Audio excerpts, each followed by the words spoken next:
उपदेशकर्ता के द्वारा भजन के माध्यम से, उपदेश के माध्यम से सदगुरु कबीर साहब के विचारों को सुन रहे थे। इसी संदर्भ में सदगुरु कबीर साहब के विचारों में से एक दो पंक्ति को रख रहा हूँ। बोलिए सदगुरु कबीर साहेब की। साहेब इशारा करते हैं, परम धन संतोष है, परम लाभ सत्संग, परम ज्ञान विचार है, समता से दुख भंग, दीन गरीबी बंदगी, सबसे आदर भाव, कहीं कबीर जो बड़ा है, जामे बड़ा स्वभाव। तो सदगुरु कबीर साहब इशारा करते हैं, हम मानव जीवन में सबसे बड़ी संपत्ति हमारे जीवन में संतोष है। अगर आपके पास धन संपत्ति रुपया पैसा की कमी नहीं है, लेकिन आपका जीवन अगर शांत नहीं है, आपके जीवन में अगर संतोष नहीं है, आपका जीवन यूं ही तड़प रहा है, आपका इच्छाओं, आपके जीवन में कामनाओं में आपका जीवन बीत रहा है, तो समझ लीजिए हम मानव जीवन का कोई महत्व नहीं है, मानव जीवन का कोई अस्तित्व नहीं है। मानव जीवन में हमें शांति होना बहुत जरूरी है, और शांति तभी हो सकता है जब हम मानव जीवन में अपनी इच्छाओं को कम करें और अपने जरूरत के अनुसार जीवन यापन करें, तभी यह मानव जीवन में हम संतोष को पा सकते हैं। अन्यथा यह मनुष्य जीवन आपका निरर्थक चला जाएगा, और मनुष्य जीवन में आप भक्ति भाव, सत्संग, साधना से अपने जीवन को जोड़ने के लिए जीवन में शांति जरूरी है, संतोष जरूरी है। तो ये तभी संभव है जब आप सत्संग के सानिध्य में बैठेंगे और संत गुरुजन के बताए हुए मार्ग पर अपने जीवन को बदलेंगे और अपने जीवन की अज्ञानता को समाप्त करेंगे। जिस दिन से आपके जीवन में अज्ञानता समाप्त हो गया, समझ लीजिए आपका मानव जीवन सफल हो जाएगा। क्योंकि संत गुरुजन कहते हैं, यह मनुष्य जीवन आपने नाना प्रकार के दुख दर्द को, नाना प्रकार के दुखों से हमने कष्ट को सहा है, जिसके कारण आपको यह मनुष्य का तन मिला है। अगर इस मनुष्य तन में अगर आपने अच्छा काम नहीं किया, अच्छे विचार को अपने जीवन में नहीं उपयोग किया, समाज हित के लिए काम नहीं किया, अपने जीवन में समाज के प्रति श्रद्धा भाव व्यतीत नहीं किया, समाज के प्रति सेवा का भाव नहीं रखा, तो यह जीवन फिर आपको दोबारा नहीं मिलेगा। जिनको संत गुरुजन कहते हैं, मानुष जन्म दुर्लभ है, मिले न दूजी बार, अब पक्का फल जो गिर गया बहुरी न लागे डार। यह मनुष्य जीवन अगर आपने अपने कर्म से चूक गया, अच्छे कर्म से, कर्म दो प्रकार के होते हैं जो संत गुरुजन आपको सत्संग के माध्यम से बताते हैं, जो एक शुभ कर्म होता है और एक अशुभ कर्म होता है। तो जो व्यक्ति शुभ कर्म को करता है, उसका जीवन बहुत अच्छा ढंग से व्यतीत होता है, और उसके जीवन में कहीं दुख तकलीफ कष्ट नहीं होता है, उसके जीवन में हमेशा यश कीर्ति मिलता है, उसके जीवन में शुभ संस्कार मिलता है, जीवन में सम्मान मिलता है, जीवन में प्रेम मिलता है, जो व्यक्ति शुभ कर्म करते हैं।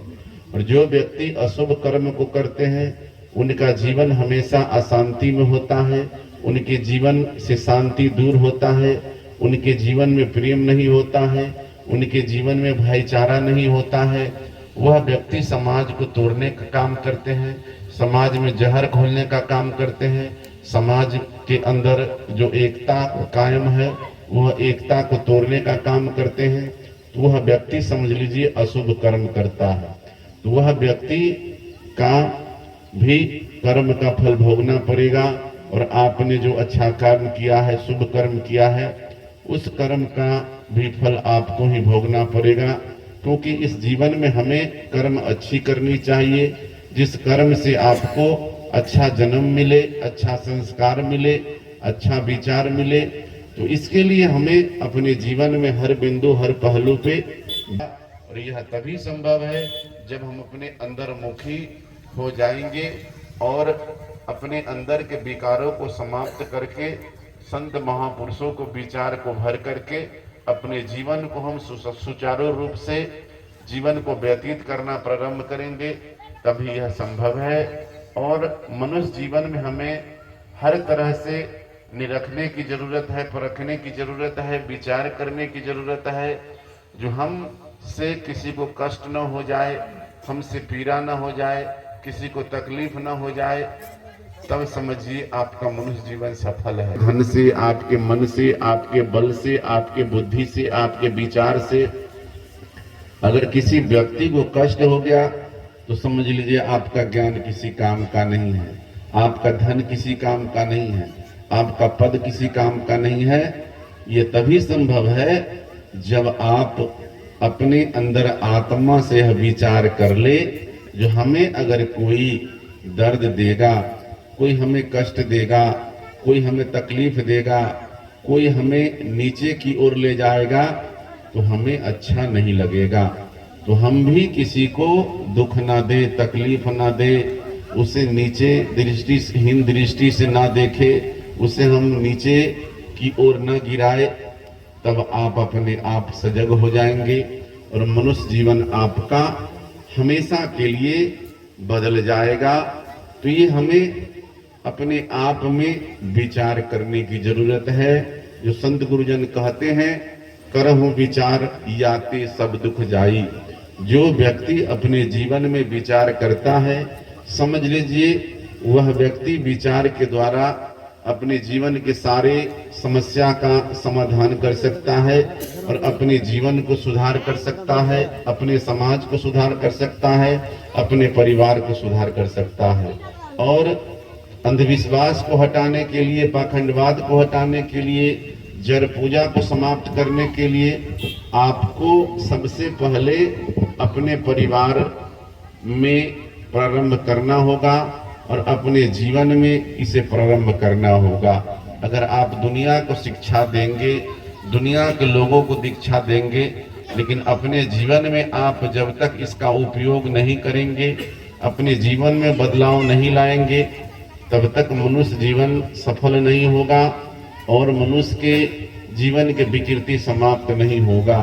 तो सबसे पहले हमें अपने आप को अच्छे कर्म करने की जरूरत है, अच्छे संस्कार में अपने जीवन को व्यतीत करने की जरूरत है और अपने जीवन के भ्रम को पहले हमें अपने आप समाप्त करना होगा, क्योंकि भ्रम ही हमारे जीवन में नाना प्रकार के देवी देवताओं का कल्पित किया गया है और भ्रम के द्वारा ही हम लोग तीर्थ व्रत में भटकते हैं अज्ञानता के कारण, जिनको संत गुरुजन कहते हैं ज्ञान बिना नर भटके, कोई मथुरा कोई काशी।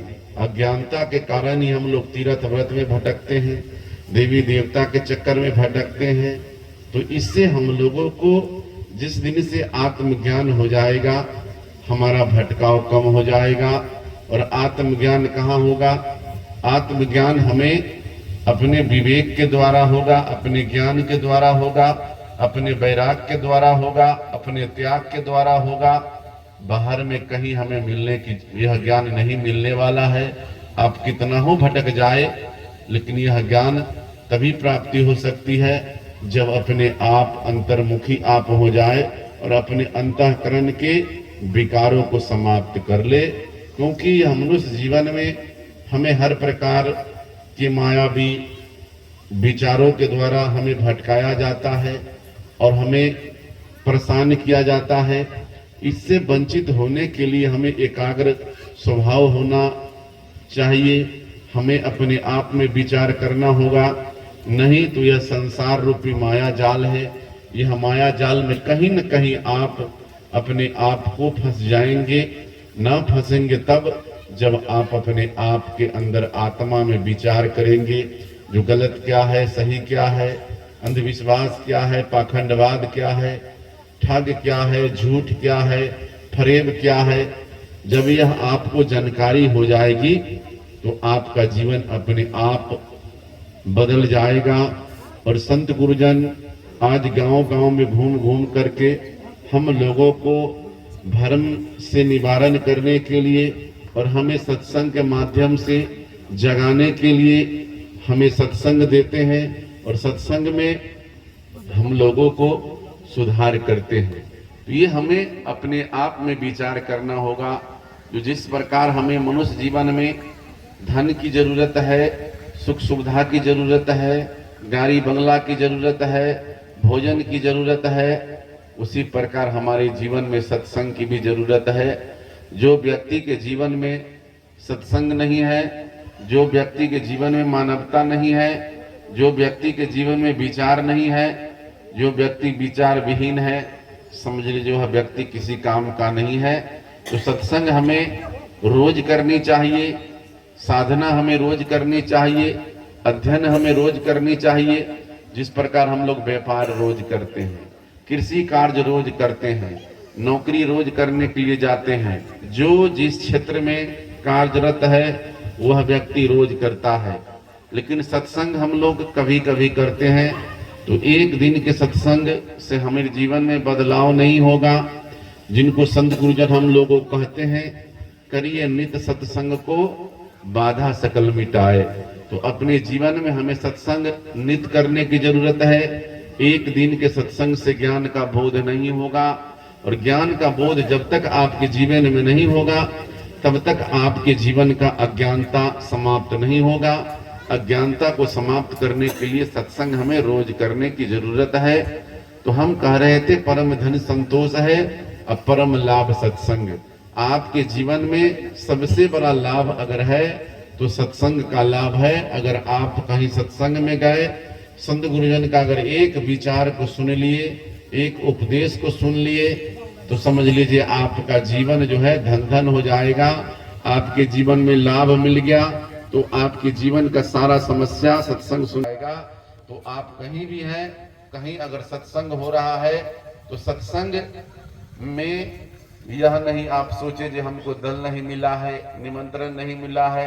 आप सत्संग कहीं हो तो सत्संग में आप जाना प्रारंभ कीजिए। सत्संग में अगर आप जाएं, थोड़ा समस्या हो, थोड़ा कष्ट भी हो, बैठने का भी दिक्कत होता है, सोने का भी दिक्कत होता है, तो यह सब समस्याओं को ना देखते हुए अपने जीवन में सत्संग को रोज करें। और सत्संग को करने से आपके जीवन में लाभ मिलेगा, सत्संग में हानि।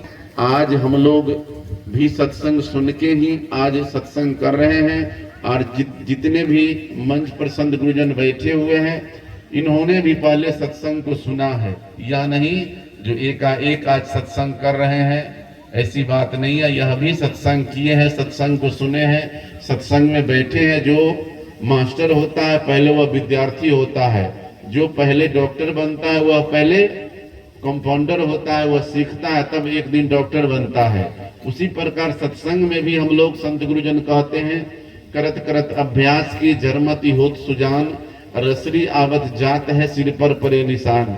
अगर हम लोग सत्संग करने का प्रयास करेंगे, सत्संग में जाने का प्रयास करेंगे, तो एक दिन हम लोग भी मंच पर बैठ करके हम लोग भी शिक्षा दे सकते हैं, हम लोग भी उपदेश दे सकते हैं। ऐसी बात नहीं है जो हम लोग नहीं दे सकते हैं। ज्ञान के द्वारा ही लोग आगे बढ़ता है। और जो व्यक्ति के जीवन में ज्ञान कम होता है, बुद्धि विवेक से वह पीछे हो जाता है, सत्संग का अभाव होता है, वही व्यक्ति अपने जीवन में दिशा भ्रमित हो जाता है। और भ्रमित होने के कारण वह व्यक्ति अपने मार्ग से विपरीत चला जाता है। तो हमें यह प्रयास करने की जरूरत है, हमें जीवन में सोचने की जरूरत है। सत्संग से ही हमारे जीवन में सुधार होगा। यह नहीं जो हम तीर्थ व्रत में जाएंगे, गंगा स्नान करने जाएंगे, इससे हमारा सुधार हो जाएगा, शरीर की सफाई से सुधार हो जाएगा, ऐसी बात नहीं है। हमें ज्ञान के द्वारा मन की सफाई करने की जरूरत है, आत्मा की सफाई करने की जरूरत है, सोच की सफाई करने की जरूरत है। नहीं तो यह शरीर एक दिन जर्जर हो जाएगा, यह शरीर एक दिन शिथिल हो जाएगा, और न हमसे भक्ति होगा, न हमसे भजन होगा, पीछे हमें पछताना पड़ेगा। जिनको संत गुरुजन कहते हैं, आगे न आए पीछे पछताए, मानव का ये भूल है, जैसी करनी वैसी भरनी दुनिया का वसूल है। अगर आप अपने आप को अच्छे विचार को नहीं अपने जीवन में रखेंगे, विचार पूर्वक नहीं चलेंगे, तो क्या होगा, आपको पीछे पछताने के अलावा आपके जीवन में कुछ प्राप्त होने वाला नहीं है। तो हम लोग अपने जीवन में हर बिंदु, हर पहलू पर विचार करें, विचार पूर्वक कार्य को करें, जो आपको पीछे पछताना ना पड़े। वह व्यक्ति समय के अनुकूल नहीं चलता है, समय के अनुकूल वह व्यक्ति कार्य नहीं करता है, जिसके कारण वह व्यक्ति को पीछे पछताना पड़ता है, वह मानव जीवन उसका निरर्थक चला जाता है। तो हमें अपने जीवन में विचार करना चाहिए। और यहाँ तक हम अपने आप में, हम लोग सत्संगी है, तो सत्संगी का मतलब होता है जो अपने जीवन में हमें बैर की भावना नहीं रखना, ईर्ष्या की भावना नहीं रखना, द्वेष की भावना नहीं रखना, कलह कलेश की भावना नहीं रखना। तब हम अपने जीवन में समता मूलक विचार कायम कर सकते हैं। और जो व्यक्ति के जीवन में समता हो गया, जो व्यक्ति के जीवन में प्रेम हो गया, समझ लीजिए वह व्यक्ति के जीवन का दुख समाप्त हो गया। और जो व्यक्ति समता मूलक विचार को नहीं रखेगा, समान जीवन को व्यतीत नहीं करेगा, समझ लीजिए उसका जीवन दुख से ही पीड़ित रहेगा। और यह व्यक्ति के जीवन में कभी सुख नहीं आ सकता है। सुख तभी आ सकता है, शांति तभी आ सकता है जब वह सब व्यक्ति को समान दृष्टिकोण से देखे, समान भावना रखे। क्योंकि संत गुरुजन कहते हैं, साहब का इशारा है, दिल में दया रहम को तजकर संध्या नवाज खाली है, और प्राणी से बैर बनाकर ईश्वर पूजा जाली है।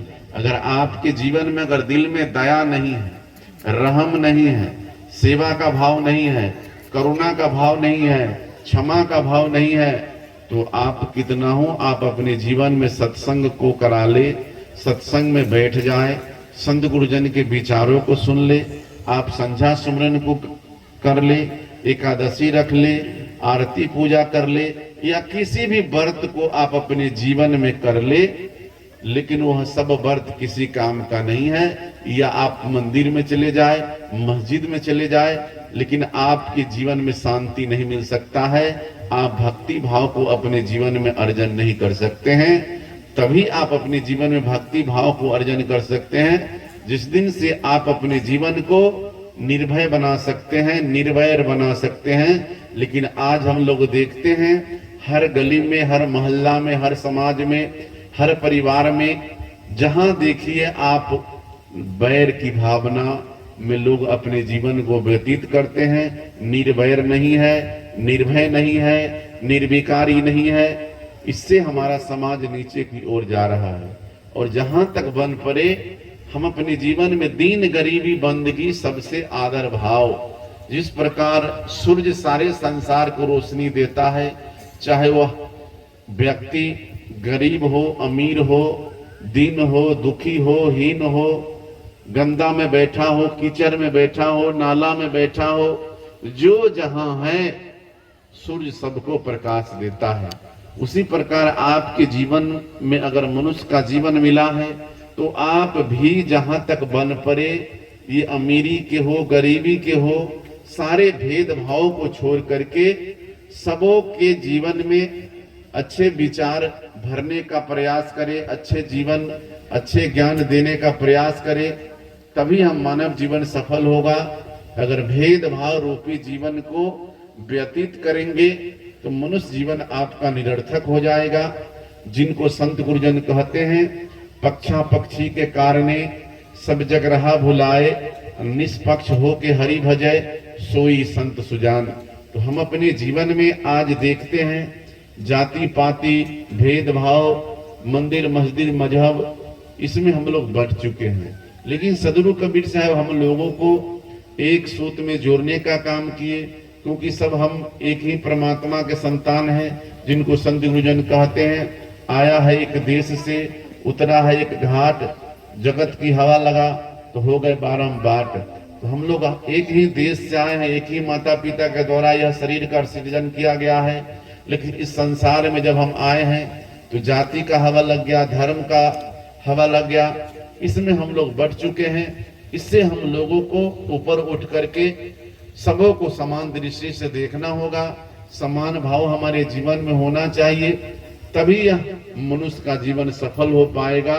नहीं तो हम लोग के जीवन में भेदभाव देखेंगे, ऊंच नीच देखेंगे, गरीबी अमीरी देखेंगे, जिसके कारण हमारा भक्ति नहीं हो पाएगा, मानव जीवन हमारा निरर्थक हो जाएगा। और मानव जीवन को सफल बनाने के लिए हमें हर प्रकार से मजबूती दिखानी होगी। भक्ति से हो, सेवा से हो, सत्संग से हो, प्रेम से हो, सारे तरह से हमें मजबूती को दिखाना पड़ेगा। तब हम एक दिन सत्संगी बन सकते हैं और एक दिन हम यह से पार हो सकते हैं। यह भवजल रूपी नाव पर हम नाव से हम आगे निकल सकते हैं। नहीं तो यही भवजल सागर में, यही भव सागर में पड़ के हमारा जीवन जो है समाप्त हो जाएगा और हम अपने जीवन में कुछ नहीं कर पाएंगे। तो जहां तक बन पड़े अपने जीवन को सुधार करने के लिए हर तरह से हमें अपने आप में विचार करने की जरूरत है। और सदगुरु कबीर साहब इशारा करते हैं, जो कहाँ ही कबीर जो बड़ा है जामे बड़ा स्वभाव। व्यक्ति धन से बड़ा नहीं होता है, पद से बड़ा नहीं होता है, विचार से बड़ा नहीं होता है, गुण से भी बड़ा नहीं होता है। व्यक्ति तभी बड़ा हो सकता है जो व्यक्ति अपने जीवन में सारे गुण को, सारे धन संपत्ति के, बल बुद्धि के छोड़ करके आपका अगर स्वभाव बड़ा है, विचार बड़ा है, आपका सोच बड़ा है, तो समझ लीजिए आप यह संसार के सबसे महान व्यक्ति है, सबसे उच्च व्यक्ति है। अगर आपके अंदर अहंकार आ गया तो समझ लीजिए किसी काम का यह मनुष्य जीवन नहीं है। तो अहंकार से बचने के लिए आप अपने जीवन को समदर्शी बनाना होगा और सहज स्वभाव में अपने आप को जीवन को व्यतीत करना होगा। अगर आपका स्वभाव सहजता आपके जीवन में हो गया, आपके जीवन में हर प्रकार के विकार समाप्त हो गया, आपके जीवन में हर प्रकार के दुख समाप्त हो गया, तो यह सब तभी संभव है जब अपने आप को आप नाना प्रकार के विकारों को तजेंगे, अपने मन के अहंकारों को छोड़ेंगे और मन को निर्मल करेंगे। सदगुरु कबीर साहब इशारा करते हैं, जो कबीर मन निर्मल भया जैसे गंगा नीर, पीछे पीछे हरि भजत कहत कबीर कबीर। जो व्यक्ति का मन अगर निर्मल हो गया, विचार निर्मल हो गया, स्वभाव निर्मल हो गया, रहन सहन अच्छा हो गया, समझ लीजिए वह व्यक्ति अपने आप को सवर गया, अपने आप को वह व्यक्ति यह संसार से पार हो सकता है। और वैसे संत गुरु जन को सदगुरु खोजते हैं, तो हम लोगों को वैसे अपने कर्म के द्वारा बनने की जरूरत है। अन्यथा अगर हम लोग नहीं बन पाएंगे तो समझ लीजिए हम मनुष्य तन किसी काम का नहीं है। जिनको संत गुरुजन कहते हैं, यह तन विष की बेलरी गुरु अमृत की खान, आशीष दिए जो गुरु मिला तो भी सस्ता जान। यानी शीश को अगर आप अपने जीवन के अवगुण को समाप्त करने के लिए अगर जीवन में समस्या आए, जीवन में कठिनाई आए, गुरु के शरण में आप जा रहे हैं, आप अपने जीवन के सारे धन संपत्ति से लेकर के अपने जीवन को कुर्बान करके भी अगर आप अपने जीवन के अवगुण को समाप्त कर दिए और गुरु के द्वारा जो अमृत का खान है गुरु के पास, उनको आप अपने प्राप्त कर लिया, तो समझ लीजिए आपका जीवन धन धन हो गया। और इस संसार में गुरु के बिना किसी का कल्याण नहीं होने वाला है, चाहे वह भौतिक क्षेत्र हो या आध्यात्मिक क्षेत्र हो, दोनों क्षेत्र में गुरु की जरूरत है। अगर हम भौतिक क्षेत्र में मकान बनाना है, दुकान बनाना है, कपड़ा सिलाई है, गाड़ी ठीक करना है, किसी भी क्षेत्र में आप जाएं, जो भौतिक गुरु करेंगे जिससे हमारा जीवन यापन होगा, सुख सुविधा घर में आएगा। और अध्यात्म गुरु करेंगे, अध्यात्म गुरु के शरण में जाएंगे तो हमारे जीवन के जितने भी विकार है वह समाप्त हो जाएगा। अध्यात्म का मतलब होता है, अध्यात्म से आप जुड़ना चाहते हैं तो अपने जीवन के जितने भी विकार है, जितने भी आपके जीवन में दुर्मति है, उसको आप समाप्त कर दे, आपका जीवन अध्यात्म से भर जाएगा। जिनको संत गुरुजन कहते हैं, सकलो दुर्मति दूर भगाओ, कागा की गति छारी के हंस गति अपनाओ। अपने जीवन हंस जैसा स्वरूप बनाना है तो यह आप प्रयास करें, जो संसार से लेकर परिवार तक आपके जीवन का दुर्मति समाप्त हो जाए। समझ लीजिए आपका जीवन हंस जैसा बन जाएगा। आज सत्संग का आयोजन किया गया है हमारे रामलोचन साहब के द्वारा, उन्हीं की अध्यक्षता में सत्संग है। तो हम लोग अपने जीवन में सत्संग के विचारों को हमेशा सुनकर के अपने जीवन को सुधार करें। आज सत्संग का पहला दिन है। इतना ही शब्दों के साथ हम अपनी वाणी को विराम देते हैं। बोलिए सद्गुरु कबीर साहेब की।